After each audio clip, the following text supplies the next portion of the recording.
to our English class. Today we are going to learn the chapter 10, Try, Try, Try. In this inspiring story, we would learn the importance of hard work, determination, courage, and perseverance. Through the examples of hard-working ants and the successful climb of Mount Everest by Sir Edmund Hillary and Tenzing Norgay, we will discover that success comes to those who never gives up. So let's begin this motivating chapter together. Okay, so have you ever seen a dead insect being carried by ants, each one many times smaller than the insect? The little ants get together and carry the insects to their home for food. So students, what they saying कि क्या आपने कभी देखा है एक dead insect को, यानी कि एक इंसेक्ट जो मर चुका है, उस इंसेक्ट को जो आंट्स होती हैं, चींटियाँ होती हैं, वो कैरी करके लेके जाती हैं, उठाकर लेके जाती हैं, ठीक है। और वो सारी जो आंट्स हैं वो उस इंसेक्ट से बहुत छोटी हैं, लेकिन वो फिर भी मिलकर क्या उसको वहाँ से लेकर जाती हैं। तो वो जो छोटी छोटी सी आंट्स हैं वो मिलती हैं एंड वो इंसेक्ट को अपने घर लेके जाती हैं, किसके लिए? फूड के लिए। It takes them many hours. अब ये करने में उन आवर्स को कई घंटे लग जाते हैं, sometimes even a whole day, कभी कभी पूरा दिन भी लग जाता है, ठीक है ना। To drag the insect into their home under the earth. इस काम को करने में कि उस इंसेक्ट को वो अपने घर के अंदर लेके जाए जो कि अर्थ के नीचे होता है, इसमें उन्हें बहुत समय लगता है, कई घंटे इवन पूरा दिन भी लग जाता है।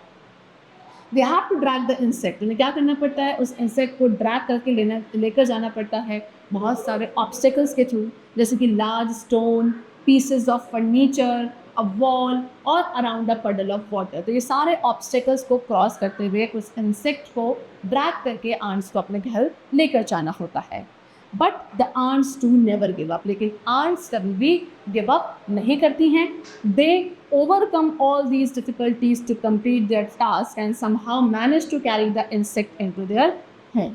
तो वो कैसे भी करके इतने सारी डिफ़िकल्टीज़ को ओवरकम करती हैं कि वो अपने टास्क को पूरा कर सके एंड मैनेज करके उस इंसेक्ट को अपने घर तक लेकर जाए।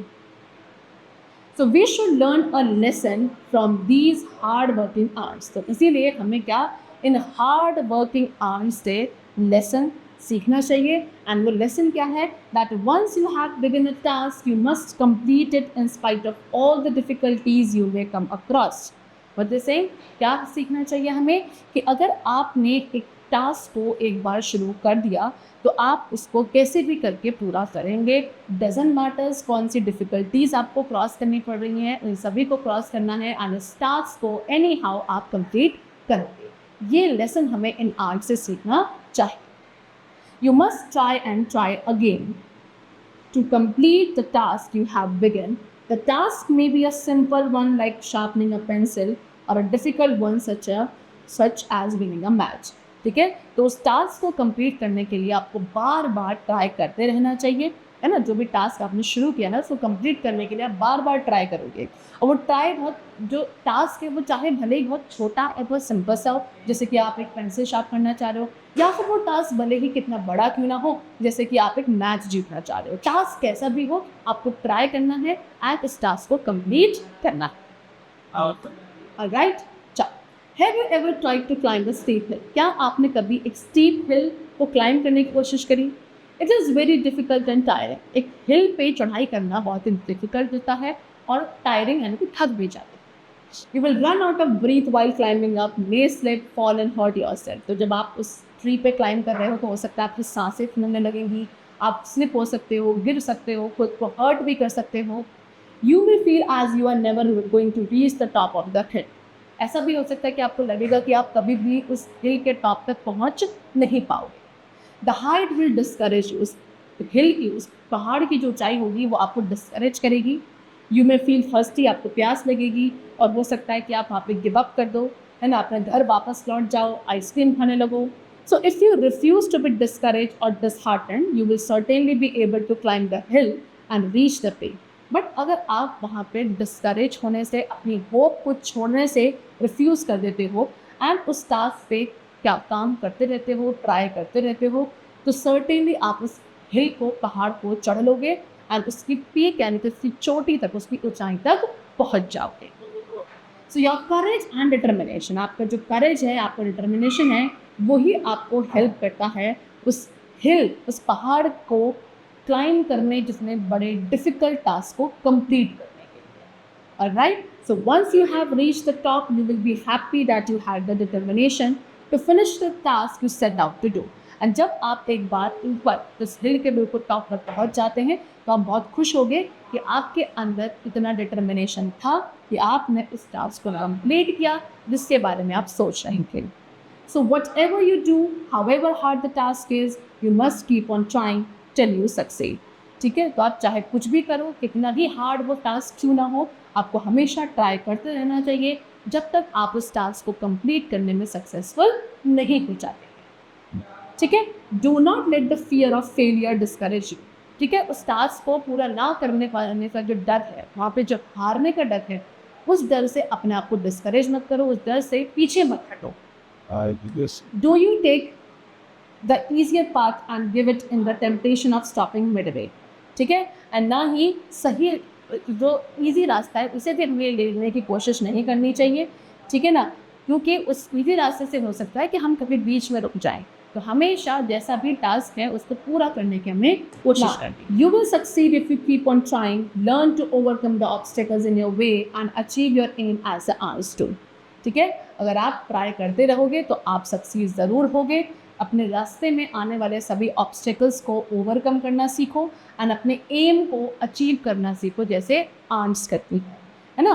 Let us look at the examples of the conquest of the highest mountain in the world, that is mount Everest. तो यहाँ पे एग्जांपल लिया जा रहा है जहाँ पे वर्ल्ड के सबसे हाईएस्ट माउंटेन पीक को कॉन्क्वेस्ट किया गया था। ठीक है, For years, people had wanted to scale Mount Everest and stand at the top of its peak at a height of 29,000 feet. ठीक है, कई सालों से लोग क्या चाहते थे कि वो माउंट एवरेस्ट की चढ़ाई करें और उसकी जो पीक है वहाँ पे जाके खड़े हों, है ना। एंड उसकी पीक कितना, अराउंड 29,000 फीट की ऊंचाई पर है। Alright, after many unsuccessful attempts, a group of mountaineers led by Sir John Hunt made yet another attempt to reach the top in 1950। तो बहुत सारे अनसक्सेसफुल अटेम्प्ट्स के बाद एक ग्रुप था माउंटेनियर्स का, जिनके जो लीडर थे वो थे सर जॉन हंट। उन्होंने एक और अटेम्प्ट किया कि वो उसके टॉप तक जाएंगे। कब, 1953। Sir Edmund Hillary and Tenzing Norgay जो थे वो इस ग्रुप के अंदर ही थे। दो टीम्स थी, हर एक टीम के अंदर कितने, 2 माउंटेनियर्स थे जिनको सेलेक्ट किया गया था एवरेस्ट एक्सपीडिशन के लिए। The first team reached a dizzying height. अब पहली जो टीम थी वो अराउंड 28,720 फीट की हाइट तक पहुंच गई, काफ़ी सारे हार्डशिप्स एंड डिफिकल्टीज़ को फेस करके। But just 300 feet below the peak their oxygen supply finish and they were forced to return to the base. लेकिन केवल कितना, 300 फीट, उस पीक से केवल 300 फीट नीचे पे उनका जो ऑक्सीजन सप्लाई था वो ख़त्म हो गया एंड उनको मजबूरन वापस नीचे लौट कर आना पड़ा। ओके, बट जो सेकेंड टीम थी जिसमें कौन थे, हिलेरी एंड टेंजिंग थे, was to make the next attempt. अब नेक्स्ट अटेम्प्ट वो करने वाले थे। If they did not succeed the expedition would have to go back defeated like all the others. अगर अब वो दोनों क्या इसको सक्सीड नहीं कर पाते तो जो एक्सपीडिशन था वो वापस से हार जाता, जैसे बाकी सारे अभी तक हुए थे। ठीक है, so Hillary and Tenzing started climbing in the early hours of the morning and determined to succeed in the attempt. तो हिलेरी एंड टेंजिंग ने अपनी जो क्लाइंबिंग थी वो मॉर्निंग में ही, बिल्कुल अर्ली मॉर्निंग स्टार्ट कर दी एंड वो बिल्कुल डिटरमाइंड थे कि वो इस अटेम्प्ट को सक्सीड करके रहेंगे। ओके, सो एट फर्स्ट पहले तो जो वेदर था वो परफेक्ट था, बट सून इट चेंज। कुछ देर बाद वो चेंज होने लगा। Furious winds begin to blow. ठीक है, कई तेज़ हवाएं वहाँ पे चलने लगी जिससे उनकी प्रोग्रेस स्लो होने लगी। Then they reach the base of a 40 foot cliff. उसके बाद वो 40 फुट क्लिफ के बेस तक पहुँचे। On one side was empty space, उसके एक साइड पे खाली स्पेस था। There was no way to go around the steep cliff. अब उस स्टीप क्लिफ तक जाने का कोई रास्ता नहीं था आसपास।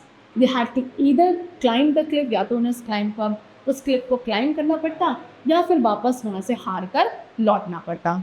So even one slip would mean short death and they would soon be buried alive in the snow. अगर एक भी वहाँ से स्लिप होता तो ये श्योर था कि उनकी डेथ हो जाती एंड वो वहीं स्नो के अंदर दब के मर जाते, रह जाते वहीं। Right. So Hillary and Tenzing were not to be discourage, but वहाँ पे हिलेरी एंड टेंजिंग ने क्या डिस्करेज नहीं हुए, वो नहीं छोड़ी, निराश नहीं हुए. राइट, दे वो डिटरमाइन, वो पूरे डिटरमाइन थे कि वो टॉप तक जाके रहेंगे. Slowly and painfully they inch their way up the Cliff. तो धीरे धीरे, पेन भी था लेकिन धीरे धीरे वो क्या क्लिफ के ऊपर चढ़ते रहे. मिनट्स सीम लाइक आवर्स, कुछ मिनट्स भी घंटों के बराबर लग रहे थे. द वे वॉज डेंजरस, वो जो रास्ता था बहुत डेंजरस था, उनकी प्रोग्रेस बहुत स्लो हो गई. But they would not give up, लेकिन फिर भी उन्होंने गिव अप नहीं. They continued one step after another, एक के बाद एक स्टेप को ऊपर चढ़ते चले गए.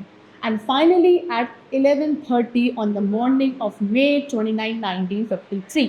ठीक है, 11:30 पे, मॉर्निंग के 11:30 थे, 29 मई 1953 की बात थी. बोथ ऑफ देम, दोनों ही उस वर्ल्ड के हाईएस्ट पॉइंट के टॉप पर खड़े थे. That was the peak of Mount Everest. Hillary and Tenzing had conquered Everest with death staring them in the face. तो हिलेरी एंड टेंजिंग ने उस एवरेस्ट को कॉन्कर किया था, किसकी वजह से? डेथ, यानी कि उनके बिल्कुल क्या उनके सामने उनकी डेथ खड़ी थी, उसको भी वो हरा कर क्या माउंट एवरेस्ट के टॉप पर खड़े थे. राइट, दे बिकेम, वो क्या बन गए? वर्ल्ड के हीरोज बन गए. Their determination to succeed in spite of all the difficulties made them reach the highest peak in the world. जो उनका डिटर्मिनेशन था किसका? जीतने का. ठीक है, चाहे कितनी ही डिफिकल्टीज आ है ना, उन सब को क्या करके हरा कर, डिटर्मिनेशन जो जीतने का था, उसी वजह से वो वर्ल्ड की सबसे हाईएस्ट पीक को क्या कर पाए? कॉन्कर कर पाए. No great work can be completed successfully without hard work and perseverance. कोई भी बड़ा काम जो है स्टूडेंट्स, वो विदाउट हार्ड वर्क या विदाउट परसिवरेंस कभी भी कंप्लीट सक्सेसफुली नहीं हो सकता है. Okay, it is important to be strong willed. इसीलिए ज़रूरी है कि आप कैसे रहो? स्ट्रॉन्ग विल्ड रहो, डिटरमाइंड रहो, चाहे कोई भी काम आप कर रहे हैं. ठीक है, if you want to succeed, अगर आप अपनी लाइफ में सक्सीड होना चाहते हैं तो कभी भी अपने रास्ते में कोई भी क्या ऑब्स्टिकल्स को आने मत दो.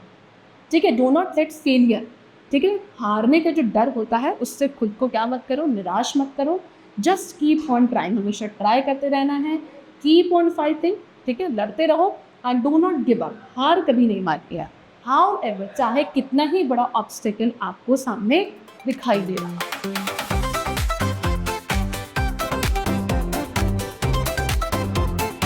So now let's recall till where we have discussed. The first question is, according to the section, worker ants are stronger enough to carry things that are as heavy as how many times their own weight. ठीक है, जो worker ants होती हैं वो कितनी enough हो, इतनी strong होती हैं कि वो अपने खुद के वेट से कितने टाइम ज़्यादा वेट्स कैरी कर सकती हैं. So option A 2 times, option B 5 times, option C 10 times, option D 20 times.